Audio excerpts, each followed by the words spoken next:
Boa noite, bem-vindo ao Telenotícias, edição de sábado 9 de outubro de 2021. O antigo diretor do SIS, António do Rosário, afirmou na audição desta sexta-feira que uma carta comprova que o presidente da República, Filipe Nyusi, indicou o crédito suíço a Manuel Chang. O antigo diretor do SIS, Antônio Carlos do Rosário, disse que o então ministro da Defesa, Filipe Nyusi, recomendou a aquisição de dívidas junto ao banco Credit Suisse. Do Rosário fez a revelação durante a audição do julgamento do caso das dívidas ocultas esta sexta-feira na cadeia de máxima segurança. O Ministério Público questionou o réu sobre a entidade que pediu ao então ministro das Finanças, Manuel Chang, a emissão de garantias que deram cobertura à mobilização dos recursos para as dívidas ocultas. Por outro lado, Antônio Carlos do Rosário disse desconhecer uma carta que teria sido enviada para o diretor do grupo Privinvest, Skandar Safa, ao antigo presidente Armando Guebuza, cujo conteúdo era financiamento do projeto da Zona Econômica Exclusiva. O antigo diretor do SIS foi coordenador do sistema de monitoria do projeto da Zona Econômica Exclusiva. O réu confirmou que todas as correspondências passavam pelas mãos, mas disse que não conhecia a carta em questão. Antônio Carlos do Rosário desmentiu o seu antigo chefe, na altura diretor-geral do SIS, sobre o valor inicial do financiamento da empresa Proíndicos. Do Rosário confirmou que o valor inicial para o financiamento da Proíndicos foi de 622 milhões de dólares e não 302 milhões. Leão, o antigo diretor do SIS, disse na altura da audição que o valor subiu de 302 milhões para 622 milhões para resolver questões operacionais que considerou segredo de Estado. Rosário explicou que, na fase de celebração de contrato de financiamento com o banco Credit Suisse, os 622 milhões de dólares foram parcelados em 372 milhões e, mais tarde, em 250 milhões, mas constituíram sempre o valor inicial. A Associação dos Ruandeses Refugiados em Moçambique reforça o pedido de apoio internacional face à alegada perseguição pelo governo de Kigali após novas intimidações contra um dos seus membros. Inocente Abubakar, um ruandês refugiado em Moçambique, terá sido intimidado no domingo passado quando dois homens tentaram entrar à força na sua residência na província de Nampula, disse o presidente da Associação dos Ruandeses Refugiados em Moçambique, Cleopas Abierman, em entrevista à DW. Quando eles chegaram à casa, encontraram as crianças que foram avisar a Abubakar que dois homens queriam conversar com ele. Ele pediu que se identificassem, mas não o fizeram. Tentaram entrar à força pela porta de trás, onde também encontraram outras crianças que vivem na casa. Foram-se embora, mas prometeram voltar. Declarou Cleopas Abierman. Abubakar, refugiado em Moçambique há mais de 5 anos, é professor universitário em Nampula. Este é o quarto incidente a envolver cidadãos ruandeses refugiados em Moçambique neste ano, depois do desaparecimento em maio do jornalista Ntamuhanga Kassie, que residia em Maputo, e o homicídio a tiro na cidade da Matola no dia 13 de setembro do empresário ruandês Revocat Karimangingo, que vivia em Moçambique desde 1996. Imagina que as primeiras pessoas que chegaram ao local em que Revocat foi morto foram o filho e a esposa dele. Foi o filho dele que o tirou do carro em que estava e o colocou numa outra viatura a caminho do hospital. Ele morreu nos braços do seu filho. Lamentou Cleopas Abierman. Os incidentes, que também incluem denúncias sobre ameaças ao secretário da associação e o seu irmão, ocorrem num momento marcado por uma aproximação clara entre os governos de Moçambique e Ruanda, país que agora apoia em cerca de 1.000 militares no combate ao terrorismo na província de Cabo Delgado. Abierman pede uma intervenção urgente da União Africana e da SADC, bem como de outras organizações ligadas aos direitos humanos e do próprio governo moçambicano.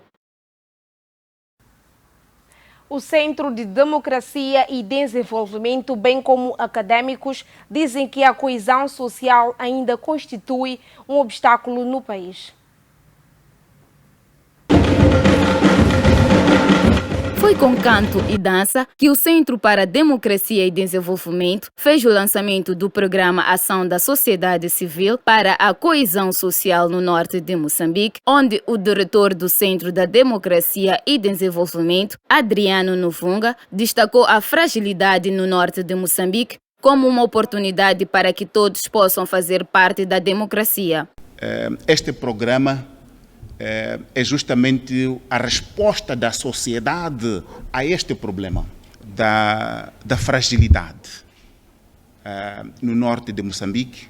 Como fazer da democracia uma infraestrutura que possa permitir que todos participem desse processo, uma participação que seja inclusiva para resultados inclusivos e, por isso, sustentáveis, e dessa maneira assegurar a chamada coesão social.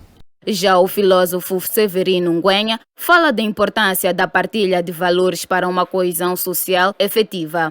Social quer dizer o fato de estarmos juntos, significa sermos comunidade.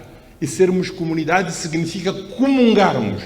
A palavra comunidade vem do latim cum munia, quer dizer partilha de bens materiais e bens imateriais. Quando nós não partilhamos valores, coisas imateriais entre nós, quando nós não partilhamos os bens materiais de que dispomos, não temos coesão social, não conseguimos ser comunidade, fracassamos. Para Brazão Mazula, professor e antigo reitor da Universidade Eduardo Mondlane, afirma que só há coesão social quando há justiça no país. Não haverá coesão se não há justiça, se não há verdade e se não há parte executiva correta. Quando falo de coesão, estou a falar sobretudo do respeito à dignidade humana. A dignidade humana. Senhores, Mazula chama a reflexão sobre o que se passa em Cabo Delgado com vista a erradicar o terrorismo. eu acho que é uma boa oportunidade que nós devemos sentar, quando digo agora nós, sociedade civil, que está aqui organizada, o Estado, os três poderes, refletirmos a partir do que se passa no Norte, como não cometermos mais os erros o que causou a situação em Cabo Delgado. De realçar que os acadêmicos falavam no âmbito do lançamento do programa sobre a coesão social no norte de Moçambique. Enquanto isso, políticos dizem que a paz genuína somente existe com cultura da verdade, liberdade e justiça. O político moçambicano Raul Domingos defendeu nesta semana em Maputo que os alicerces de uma paz genuína estão fundados nos pilares da verdade, da liberdade, da justiça e do amor, sem os quais é praticamente impossível se falar de paz e muito menos de reconciliação nacional. Verdade, o amor ao próximo, um diálogo permanente e uma reconciliação verdadeira. Enquanto não tivermos esses ingredientes, haverá sempre desconfianças e haverá sempre espaço para conflito. Em representação ao partido Frelimo, Alcides Nguenha afirmou que o diálogo é sem dúvida o principal mecanismo para reforçar a confiança no seio dos moçambicanos. É um momento que nos permite concentrar nas questões de unidade, de união, de coesão, aquilo que fortalece o nosso povo como um povo no seu todo. Por isso, a primeira conquista que nós podemos sentir naturalmente é que a paz permite que nós possamos delinear os caminhos da melhor maneira. Hoje o maior desafio que o país tem é certamente a consolidação da paz através do reforço da democracia, do reforço dos mecanismos de diálogo, mecanismos que permitam incluir os moçambicanos, uma inclusão em todos os aspectos. Por sua vez, José Manteigas, porta-voz do partido da Renamo e deputado da Assembleia da República, defende que passados 29 anos de Acordo Geral de Paz, Moçambique ainda não está a viver uma paz efetiva. Um país que não esteja em paz não pode desenvolver, nem se pode tanto usufruir dos vários direitos, as várias liberdades que qualquer Constituição consagra. E o que acontece, como dizia aqui, em Moçambique temos intervalos de paz.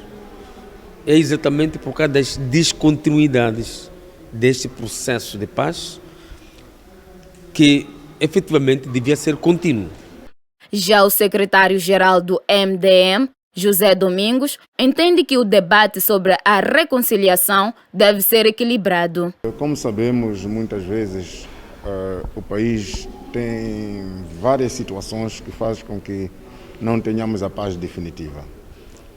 Primeiro, virou cultura para os moçambicanos saber que para termos uma solução, para conseguirmos conversar e ser ouvido, é preciso disparar. Então é preciso acabar com essa cultura. De realçar que os políticos falavam numa conferência nacional sobre a paz e reconciliação no âmbito da comemoração dos 29 anos da assinatura do Acordo Geral de Paz, cujo marco foi assinalado no passado dia 4 de outubro a nível do país. É momento de acompanharmos o nosso primeiro intervalo. Até já.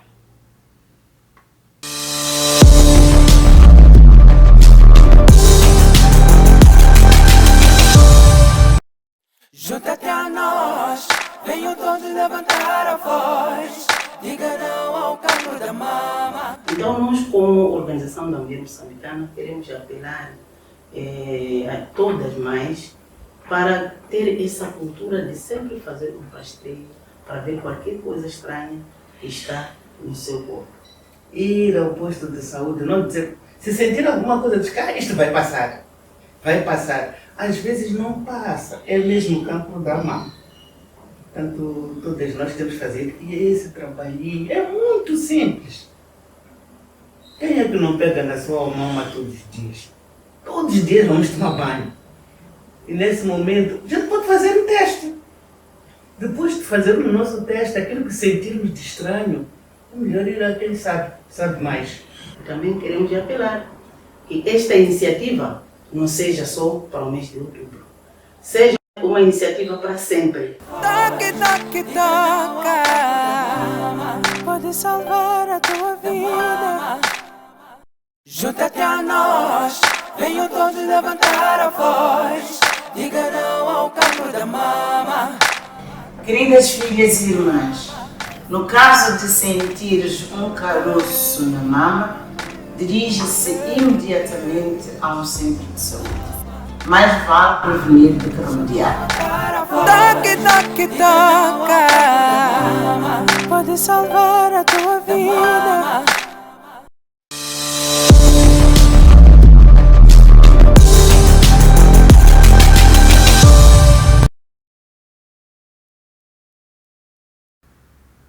Estamos de volta depois de termos conferido o nosso primeiro intervalo para assim dar continuidade às notícias. A Agência dos Estados Unidos para o Desenvolvimento Internacional, USAID, lançou um novo projeto ambicioso para construir uma melhor preparação para detectar e prevenir, bem como responder a futuras ameaças globais à saúde.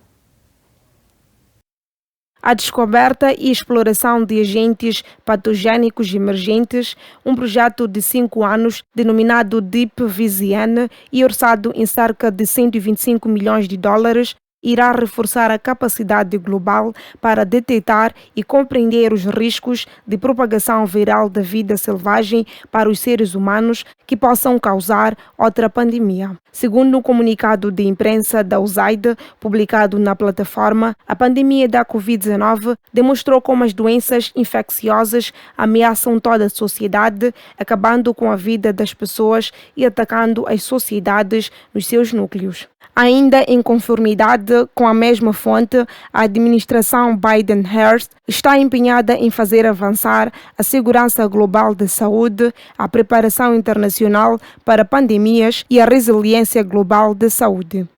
O DeepVisione será implementado pela Washington State University Paul Allen School for Global Health, com um consórcio de parceiros que inclui a Universidade de Washington e a Universidade de Washington em St. Louis.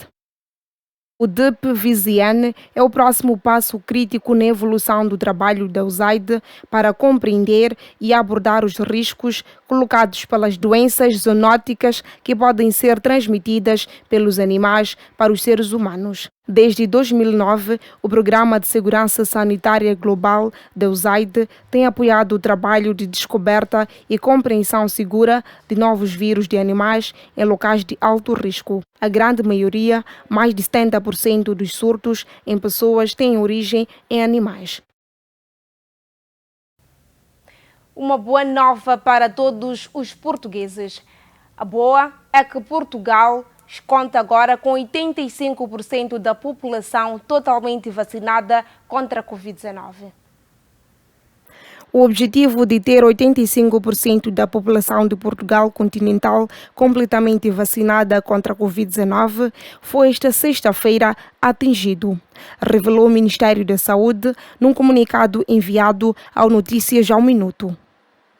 Ontem, atingimos de fato a nossa meta de vacinar contra a Covid-19 com a vacinação completa 85% da nossa população, disse a Diretora-Geral de Saúde, ressalvando que tal foi conseguido dando uma oportunidade a todos, sem distinção de ninguém, de se poderem vacinar. Considerando que a superação daquele objetivo é um orgulho para o país, a diretora-geral sublinhou, entre agradecimentos, que tal apenas foi conseguido com a colaboração da população, dos profissionais envolvidos na vacinação e da Task Force. Neste contexto, dedicou também uma palavra especial aos jovens, cuja adesão à vacinação contra a Covid-19 foi essencial para que o país conseguisse atingir, cerca de 9 meses depois de iniciadas as inoculações, 85% da população com vacinação completa. Os agradecimentos da diretora-geral estenderam-se ainda aos profissionais de saúde, bombeiros, voluntários e entidades que participaram na vacinação, nomeadamente o Ministério da Saúde e outros ministérios e autarquias e a Task Force, liderada pelo vice-almirante Gouveia e Melo. 3 semanas depois da primeira explosão, o vulcão da Cumbre Vieja, na ilha espanhola de La Palma, não dá sinais de abrandar. A atividade sísmica continua a aumentar em número e intensidade. Em 48 horas foram registrados 180 terremotos, sempre a uma profundidade superior a 10 km, que pode indicar uma nova erupção longe de caldeira principal. A lava cobre mais de 470 hectares. Nas últimas contas, destruiu-se 275 edifícios e mais de 100 hectares de campos agrícolas, sobretudo plantações de bananeiras. As infraestruturas da ilha do arquipélago de Canárias estão também severamente afetadas e uma fatura oficial dos prejuízos está nos 400 milhões de euros. O terreno conquistado pela lava no mar, o chamado Delta de Lava, chegou, entretanto, à extremidade da placa marítima da ilha e corre o risco de ruir, produzindo uma súbita libertação de gases, explosões hidromagnéticas e ondas. Mais um intervalo, vamos conferir agora, mas antes a previsão de tempo para as próximas 24 horas.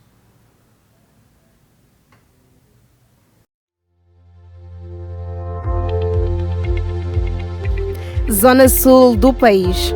Maputo, vai registrar uma máxima de 23 e uma mínima de 16. Xai-Xai vai registrar uma máxima de 33 e uma mínima de 19.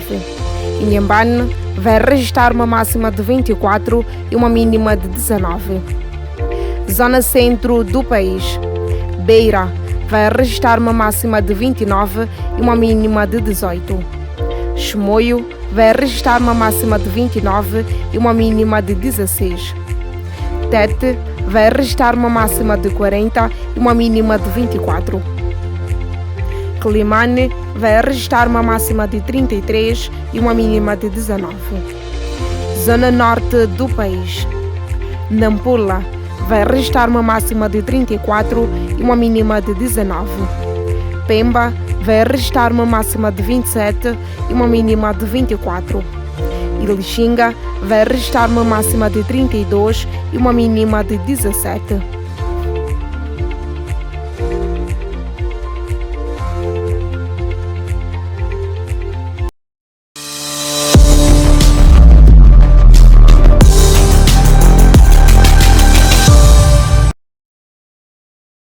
O coronavírus é um inimigo invisível.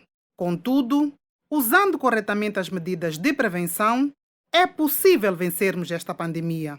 Juntos, somos capazes. Fique em casa. O estigma e a discriminação podem fazer com que as pessoas infectadas pela Covid-19 escondam a doença ou não tenham acesso aos serviços de saúde. Não discrimine a pessoa infectada e encoraje-a à adoção de medidas de prevenção. O uso da máscara, o distanciamento social e a lavagem das mãos devem constituir o dia a dia de todos nós. Proteja a si e a sua família. Seja um educador sanitário. Juntos, podemos vencer a Covid-19. Moçambique, stop Covid-19.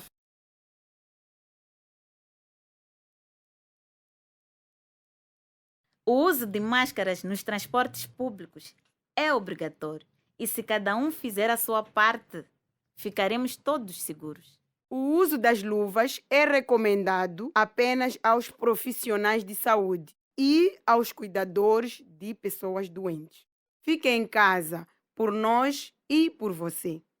Vivemos um momento crítico em que cada um de nós é chamado a contribuir. Fique em casa e proteja a si e a sua família. Pai e mãe, estamos num período de luta contra a pandemia da Covid-19. Não se esqueça de levar a sua criança ao peso e à vacinação na unidade sanitária. As unidades sanitárias estão prontas para garantir a segurança dos seus utentes.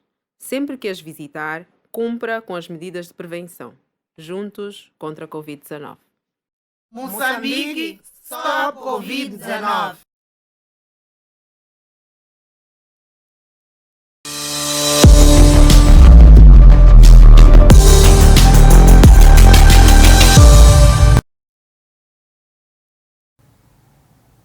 Portugal pode vir a receber até 1.000 refugiados do Afeganistão, anunciou esta sexta-feira o ministro dos Negócios Estrangeiros em entrevista. De acordo com Augusto Santos Silva, já estão em Portugal 227 refugiados afegãos. O governante recorda que numa primeira fase a prioridade foi retirar os 20 cidadãos portugueses que estavam no Afeganistão e uma família luso-afegã que foi identificada. Depois, os cidadãos afegãos que trabalharam com as forças nacionais destacadas.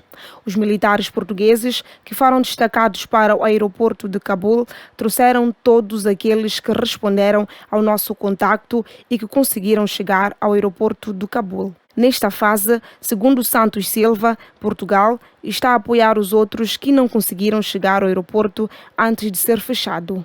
O terceiro grupo prioritário são, de acordo com o ministro, as pessoas que trabalharam para organizações internacionais como a NATO e a ONU.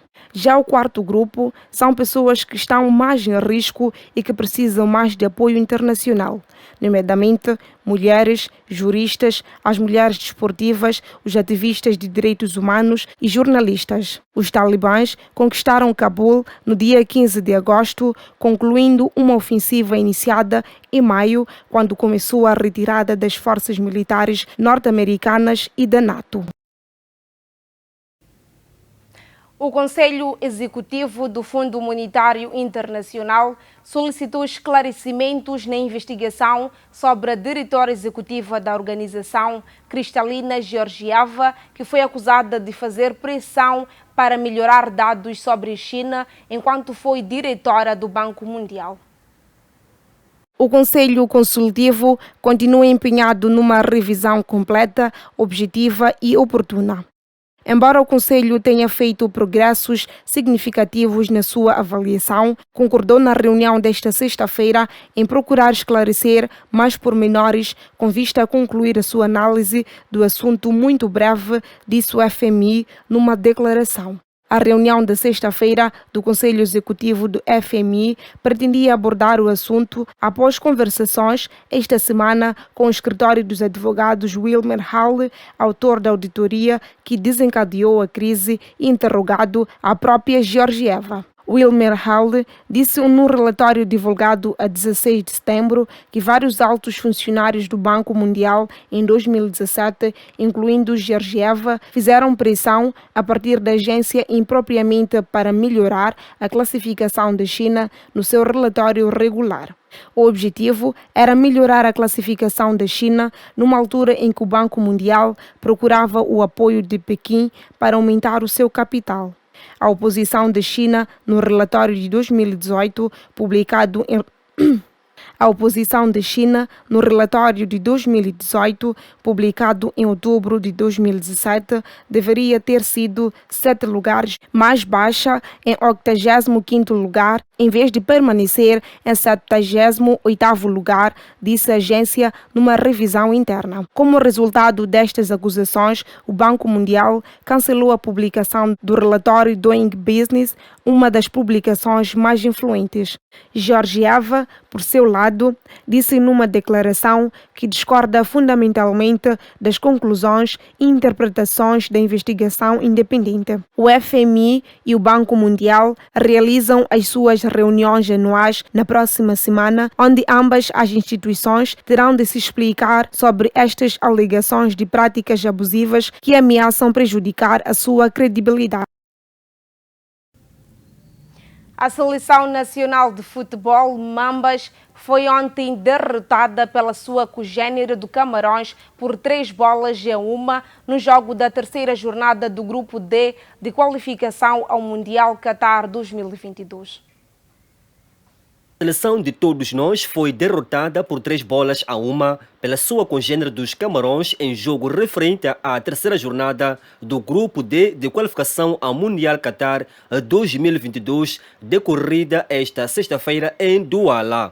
O único gol de Moçambique foi apontado por Jen Katamo, coroando uma exibição do jogador do Sporting, que foi das unidades menos apagadas durante o jogo. Segundo aponta o Lance Moss, o Costa do Marfim derrotou o Malau por 3-0 em partida decorrida em Joanesburgo, liderando o grupo de qualificação com 7 pontos, seguindo-se os Leões Indomáveis com 6. O Malawi continua terceiro com 3 pontos, fruto da vitória diante dos Mambas, que contam apenas com 1 ponto. Na segunda-feira, 11 de outubro, os Mambas voltam a jogar novamente diante dos Camarões em Tanger, no Marrocos, escolhida como casa emprestada de Moçambique, na sequência da interdição do Estádio Nacional do Zimpeito. Coube a Renildo Mandava a tarefa de comandar os Mambas no 11 inicial, perfilado com os seguintes jogadores: Hernan, Betão, Martinho, Ciganinho, Renildo, Kambala, Nené, Shaquille, Jen, Mikison e Dayo. Os Mambas resistiram por 28 minutos ao assédio da armada camaronesa junto à sua baliza, pois foi nesse minuto que Choupo-Moting, avançado do Bayern de Munique, de cabeça inaugurou o ativo, aproveitando-se das fragilidades defensivas da equipa moçambicana. E foi com essa magra vantagem para a turma da casa que as duas equipas recolheram ao intervalo. De recordar que Moçambique joga uma vez mais com Camarões, esperamos nós que tudo dê certo. Ficamos por aqui. dizer que voltamos segunda-feira à mesma hora. Mas antes vou lhe dizer uma coisa. A prova pode ser grande, mas a vitória será ainda maior. Confia. Boa noite e até lá. Bom final de semana.